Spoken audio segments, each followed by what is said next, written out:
यानंतर भारतीय जनता पार्टीचे प्रदेशाध्यक्ष रवींद्र चव्हाणजी यांना विनंती करतो की त्यांनी कार्यकर्त्यांना संबोधित करावं।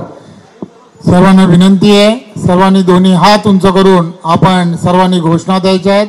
बोला भारत माता की जय, भारत माता की जय, वंदे मातरम, वंदे मातरम, भारतीय जनता पार्टीचा विजय असो। आज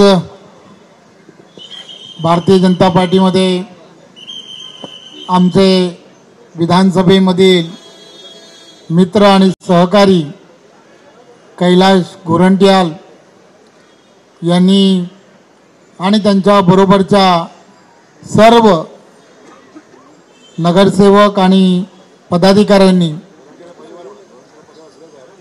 गोरंट्याल परिवाराने संपूर्ण प्रवेश केला, त्याबद्दल मी प्रदेशाचा अध्यक्ष म्हणून त्यांचं सर्वांचं मनपूर्वक धन्यवाद देतो आणि त्यांना खूप खूप आभारही मानतो।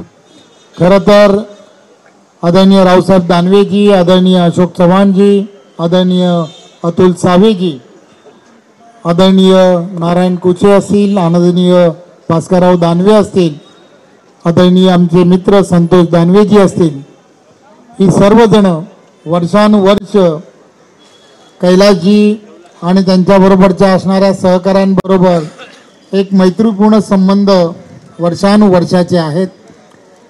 परंतु आज हा योग आलाय की गेल्या अनेक वर्ष ज्याची प्रतीक्षा होती की कैलासजी आणि त्यांच्याबरोबरचे सर्व परिवार आणि त्यांचे सर्व सहकारी भारतीय जनता पार्टी पक्षामध्ये यावेत आणि आज उद्या करत करत आज तो मुहूर्त लागला। खरं तर कोणाकडून घेतला मुहूर्त हे त्यांना नंतर विचारणार, परंतु आज तो झाला।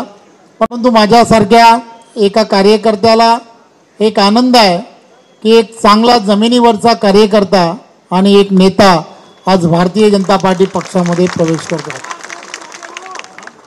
त्यामुळे देशाचे पंतप्रधान नरेंद्र मोदीजी यांच्या नेतृत्वामध्ये आणि महाराष्ट्रात आमचे सर्वांचे लोकप्रिय असे मुख्यमंत्री आदरणीय देवेंद्रजी याच्या नेतृत्वामध्ये आज ही सर्व मंडळी भाजपा पक्षामध्ये प्रवेश केलाय।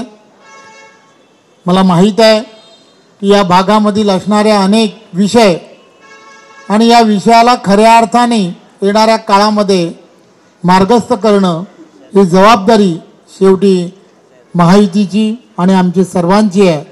त्यामुळे मी तुम्हाला एवढंच आश्वासित करतो की ज्या विश्वासाने आपण सर्वजण भारतीय जनता पार्टी पक्षामध्ये प्रवेश केला आहे, आपल्या विश्वासाला कुठेही तडा जाऊ आम्ही सर्वजण देणार नाही आणि आपण आणि आपल्याबरोबरचे सर्व सहकारी यांचं सगळ्यांचं पुन्हा एकदा मी स्वागत करतो। धन्यवाद। जय हिंद, जय महाराष्ट्र। भारतीय जनता पार्टीचा यानंतर काही कार्यकर्त्यांचे प्रवेश राहिलेले आहेत, त्यांनी ज्यांचं नाव घेतो त्यांनी कृपया